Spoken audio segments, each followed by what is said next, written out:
ప్రియమైన వాళ్ళారా, ప్రభువైన యేసుక్రీస్తు నామములో అందరికీ వందనాలు. మరి ఈ దినము మన యొక్క వాక్య భాగము, బైబిల్ ధ్యానం కొరకైన వాక్య భాగము యెషయా గ్రంథము 5వ అధ్యాయము 8వ వచనం అండి. యెషయా గ్రంథము 5వ అధ్యాయం 8వ వచనం. ఇక్కడ ఏం చూస్తున్నామంటే చదువుతాను. స్థలము మిగలకుండా మీరు మాత్రమే దేశములో నివసించినట్లు ఇంటికి ఇల్లు కలుపుకొని పొలమునకు పొలము చేర్చుకొను మీకు శ్రమ. కాబట్టి ఇక్కడ దేవుడు మనకు యెషయా ద్వారా ఇశ్రాయేల్ హెచ్చరించే కార్యం ఏంటంటే, మీకు శ్రమ. ఎటువంటి వారికి శ్రమ అంటే దురాశ కలిగిన వారికి, అంబిషియస్ కదా. చూడు, ఎవరికీ మిగలకుండా మీరు మాత్రమే దేశంలో ఉండాలని, నాకు మాత్రమే కావాలా అని ఇంటికి ఇల్లు కలుపుకుంటూ, పొలానికి పొలం కలుపుకుంటూ, ఇతరులను ఆక్రమించుకుంటూ ఉండేవారికి శ్రమ. జాగ్రత్తగా తెలుసుకోండి. కాబట్టి దురాశ అనేటువంటిదని, అంబిషియస్నెస్ అనేదాన్ని దేవుడు అంగీకరించడు. దురాశ దేవుడు అంగీకరించడు. అయితే దేవుడు మనకి ఏది అనుగ్రహిస్తాడో దాన్ని మనం కలిగి ఉంటే అప్పుడు మనకు సమాధానము, సంతోషం. అట్లా లేకుండా ఇట్లాగా దురాశతో, దుర్బుద్ధితో ఇతరులను ఆక్రమించుకుంటూ, ఇతరులు తీసుకుంటూ మనమే జీవించాలంటే చాలా సెల్ఫిష్నెస్ అయిపోతుంది అనమాట. అది సరైన పద్ధతి కాదు. కాబట్టి దేవుడు ఈ యొక్క అంబిషియస్నెస్ అనే దాన్ని, దురాశను ఖండం చేస్తుంటున్నాడు. అది పాపం అని చెప్తుంటున్నాడు. అందుకొరకే యేసు ప్రభు కూడా మత్తయి సువార్త 18వ అధ్యాయంలో ఒక మాట చెప్తాడు. చూడండి, మత్తయి సువార్త 18వ అధ్యాయంలో, ఆ కాలంలో శిష్యులు యేసు వద్దకు వచ్చి, పరలోకమందు ఎవడు గొప్పవాడని అడుగుగా, ఆయన ఒక చిన్న బిడ్డను తన ఎదుగు పిలిచి వారి మధ్యన నిలబెట్టి ఇట్లన్నాడు, మీరు ఈ మార్పు నుండి బిడ్డల వంటి వారు అయితేనే కానీ పరలోక రాజ్యంలో ప్రవేశింపరు. కాబట్టి ఎవరు గొప్పవారు అనేటువంటి వాళ్ళల్లో కూడా మళ్ళీ ఏర్పడే అక్కడ సెల్ఫ్ అంబిషియస్నెస్ వచ్చింది. అంటే దురాశ, నేను పెద్దవాడిని, నేను పెద్దగా ఉండాలనేటువంటిది. కాబట్టి అక్కడ యేసు ప్రభువుకు మంచి పాఠం చెప్తున్నాడు. ఎవరు మీరంటే మీరే చెప్పుకోండి. ఎట్లా? ఒక చిన్న బిడ్డను తెచ్చి, చిన్న బిడ్డ వలే ఒక మంచి మనసు, తను తాను తగ్గించుకునేవాడు వాడే గొప్పవాడు అంటాడు. కాబట్టి అటువంటి నేను గొప్ప అనేటువంటి దురాశ కూడా తప్పు అనేటువంటిది. అట్లాగే కీర్తనకర్త ఏమంటాడంటే, కీర్తనకర్త సామెతలు 17వ అధ్యాయములు మనం గమనించినట్లయితే, సామెతలు 17వ అధ్యాయము 19వ వచనంలో ఒక మాట చెప్తుంటున్నాడు. ఏం చెప్తాడు ఇక్కడ చూస్తుంటున్నాము. కలహప్రియుడు, దుర్మార్గ ప్రియుడు, కలహం చెప్పేవాడు అంటే కొట్లాటలు పెట్టేవాడు, తన వాకిన్లు ఎత్తు చేయవాడు నాశనము వెదకువాడు, కుటిల వర్తనుడు మేలు పొందడు, మూర్ఖముగా మాట్లాడువాడు కీడులో పడును. కాబట్టి తన యొక్క వాక్యంలు పైకెత్తువాడు అంటే తన కొరకే ఆక్రమించుకునేవాడు, తన కొరకే సంపాదించుకునేవాడు. ఎట్లాగుంటాడంట చూసినట్లయితే అతడు నాశనం ఎదుకువాడుగా ఉంటున్నాడు అన్నట్టు. కాబట్టి పనిష్మెంట్, దురాశ ఉంటే దానికి ఏముంటుంది? పనిష్మెంట్ ఉంటుంది అంటున్నాడు. అంటే శిక్ష కలుగుతుంది అనేటువంటి కార్యం. కాబట్టి యెషయా గ్రంథము 14వ అధ్యాయంలో కూడా ఇక్కడ ఏం చూస్తున్నామంటే, పరలోకములో ఆదిలో సంభవించిన కార్యాన్ని చూస్తున్నాం. చూడండి, 12వ వచనం నుంచి, తేజో నక్షత్రమా, వేకువ చుక్క, నీవెట్లు ఆకాశం నుండి పడితివి, జనములను పడగొట్టి నీవు నేల మట్టుకు ఎట్లు నరకబడితివి. నేను ఆకాశమునికి ఎక్కిపోయేదను, దేవుని నక్షత్రములు పైగా నా సింహాసనం హెచ్చించును, ఉత్తర దిక్కునున్న సభాపర్వతం మీద కూర్చుందును, మేఘమండలం మీదకి ఎక్కుదును, మహోన్నతునితో నన్ను సమానం చేసుకుందును అని నీవు మనసులో అనుకుంటివి. కాబట్టి పడిపోయినటువంటి దూత లూసిఫర్, ఎవరైతే మనం సతానం చెప్తుంటున్నామో, ఒకప్పుడు తేజో నక్షత్రముగా ఉన్నాడు.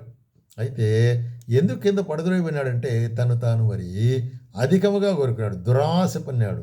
నన్ను నేను హెచ్చించుకుంటాను, నేను దేవుని కంటే అధికమైన ఎత్తుగానే ఉండాలా అని అట్లాగా దురాశ కలిగిన వారు ఏమవుతారంట? పడిపోయారు, నశించిపోతారు. కాబట్టి దురాశ కలిగి ఉంటే పనికిరాదు అనేటువంటి. అట్లాగే హబక్కుకు రాస్తే ఏమంటాడంటే, హబక్కు గ్రంథంలో ఈ యొక్క అతి ఆశ లేక దురాశను గురించి ఏం చెప్తున్నానంటే, 2వ అధ్యాయము 5వ వచనములో, మరియు ద్రాక్షారసం మోసకరము, తనను బట్టి అతిశయించువాడు నిలువడు. అతిశయించువాడు అంటే ప్రైడ్ అనేటువంటిది కూడా మరి దేవుడు మెచ్చనటువంటి కార్యం. కాబట్టి ప్రైడ్ గోయిత్ బిఫోర్ ఏ ఫాల్ అంటారు. అంటే మరి నాశనం ముందు గర్వం నడుచును. కాబట్టి ఇక్కడ చెప్పేమాట అంటే మరియు ద్రాక్షారసం మోసకరము తనను బట్టి అతిశయించువాడు అటివాడు పాతాళమంత విశాలముగా ఆశ పెట్టుకున్నాడు కానీ మరణము మంతగా ప్రబలినను తృప్తి పొందక సకల జనులను వశపరుచుకొనొచ్చు, సకల జనులు సమకూర్చుకును. కాబట్టి అటువంటి వాడిని కూడా దేవుడు మరి అంగీకరించడు.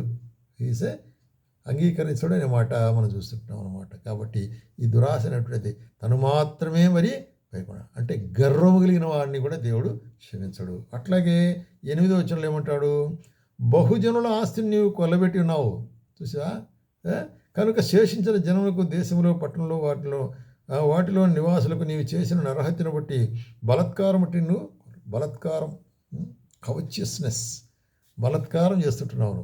కాబట్టి అటువంటి బలత్కారం కూడా దేవుడు అనుమతించేవాడుగా ఉండడు అనేటువంటి కార్యాన్ని మనం చూస్తుంటున్నాం అన్నమాట. బలత్కారం అంటే కూడా దురాశే, గర్వం అనేటివి కూడా దురాశే.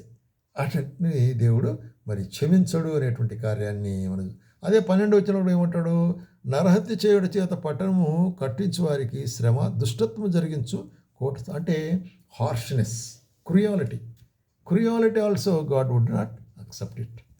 దేవుడు అంగీకరించడు అనేటువంటి కాబట్టి ఇవన్నీ కూడాను ఏది గర్వం అనేటువంటిది, తర్వాత తనకే కావాలనేటువంటి మరి చెప్పాలంటే కౌచియస్నెస్ అంటారు, దాంట్లో బలత్కారం అనేటువంటిది, తర్వాత ఇక్కడ మరి ఎటువంటిదంట క్రుయాలిటీ అంటే క్రూరత్వం.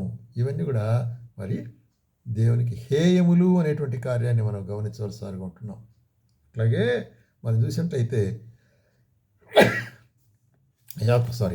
యాకోబు పత్రికలో ఒక మాట చెప్తాడు. యాకోబు పత్రికలో ఏమంటున్నాడంటే, యాకోబు పత్రిక 4వ అధ్యాయము 1 మీలో యుద్ధములను పోరాటములు దేని నుండి కలుగుచున్నవి? మీ అవయముల్లో పోరాడు మీ భోగేచ్ఛ నుండే కదా.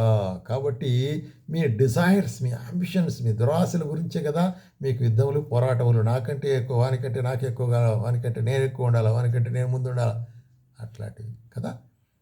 కాబట్టి మీరు ఆశించున్నారు కానీ మీకు దొరకట్లేదు, నరహత్య చేదురు మత్సరపడుతురు కానీ సంపాదించుకోవట్లేదు. ఎందుకంటే దేవుని అడగనిది మనకి ఇవ్వడు, ఆయన అడిగితే మనం సంపాదించుకున్నాము. అది లేకుండా మన ఇష్టం వచ్చినట్లు ఇట్లా దురాశ దుర్మార్గం ద్వారా ప్రవర్తించడం అనేది దేవుడు సహించడు అనేటువంటి కార్యాన్ని. అందుకొరకే ఒక 2 ఎగ్జాంపుల్స్ కూడా మనం చూస్తాం. దాంట్లో 2 ఉదాహరణలు, పాత నిబంధనలో జరిగిన ఉదాహరణలు సంఖ్యాకాండములు చూస్తామా. సంఖ్యాకాండము 12వ అధ్యాయంలో ఇక్కడ మోషేను గురించి అహరోను మిరియాము అంటే వాళ్ళ బ్రదరు సిస్టరు మోషేను గురించి అనుకుంటున్నారు. చూడండి, మోషే కూషు దేశపు స్త్రీని పెళ్లి ఉండెను కనుక ఆమెను పెళ్లి చేసుకుంటే ఆ స్త్రీని బట్టి మిరియాము అహరోనులు అతని మీద విరోధంగా మాట్లాడి, మోషే చేతనే మేము మాత్రమే దేవుడు పలికించినా మా చేత పలికింపలేదా అని చెప్పుచు మోషేను గురించి విరోధంగా మాట్లాడారు. అసూయార్ప అనేది ఇక్కడ, మేము కూడా గొప్పే కదా అనేటువంటి అది దురాశ. అసూయ దురాశ అనేటువంటిది మరి దేవుడు ఓర్చుకోడు. మోషే మీద వాళ్ళు సనిగినారు, మోషేనే గొప్పవాడా, మోషే మాతో కూడా మాట్లాడారు కదా దేవుడిని. ఎవరెవరు? అహరోను తర్వాత మరి మిరియాము. అప్పుడు ఈ మాట మోషే వినలే, మోషేకి తెలియదు. అయితే దేవుడు ఆ మాట వినను. చూడండి, విశ్వాసం లేని వారు మనం మాట్లాడుకునేటప్పుడు ఒకరి గురించి ఒకరు ఒకవేళ మాట్లాడే మనుషుడు వినకపోవచ్చు, దేవుడు ఆయన పక్షంగా దేవుడు వింటాడు. కాబట్టి దేవుడు విని వెంటనే ఏం చేసినారు, వాళ్ళని ప్రత్యక్ష గుడారం దగ్గర రమ్మని చెప్పేసి మిరియాము మీరటి తిరుగుబాటు చేసినారు. కాబట్టి మిరియాముకు కుష్ఠరోగం వచ్చేసింది. కాబట్టి దురాశ అనేటువంటి దేవుడు క్షమించడు, అతిశయం అనే దేవుడు క్షమించడు, ఈర్ష్యపడటం అనేటువంటి దేవుడు క్షమించడు. అట్లాగే 16వ అధ్యాయంలో కూడా మనం చూస్తున్నాం, కోరహుని గురించి చూస్తున్నాం. కోరహు ఆయన కుమారులు కూడా మోషే అహరోనుల మీద తిరుగుబాటు చేసినాడు. చూసినట్లయితే మరి మోషే అహరోనుల మీద ఒక పెద్ద రెబల్యూషన్ చేసేసినాడు కోరహు కుమారుడు. దాని పర్యవసానం అయిపోయింది, దేవుడు వారిని ప్రత్యేకపరిచి వారిని సంహరింపజేసేసినాడు. కాబట్టి దేవునికి మరి అనుకూలము కానిది, అసహ్యమైనదిగా ఉంటున్నది ఏది, మరి ఈర్ష్యపడుట లేక అత్యాసపడుట అనేటువంటి కార్యం, అంబిషియస్నెస్ అనేటువంటిది. కాబట్టి మనము వీటి విషయమే జాగ్రత్తగా ఉండవలసి అనుకుంటున్నాం. కాబట్టి దేవునికి అనుకూలమైన వాటిని మనం అడిగినప్పుడు ఆయనే మనకి ఇస్తాడు, మనం ఆశపడాల్సిన అవసరం లేదు. నీకు ఏది అవసరమో ఆయన మనకు అనుగ్రహిస్తాడు. కాబట్టి మనము దురాశపడి, ఆత్రపడి, అవసరపడి మన కొరకు మనము సమకూర్చుకుంటేది పాపానికి సాదృశ్యమవుతుంది. కాబట్టి దేవుడు అటువంటి వాడి నుంచి మనల్ని తప్పించి భద్రపరచునుగాక.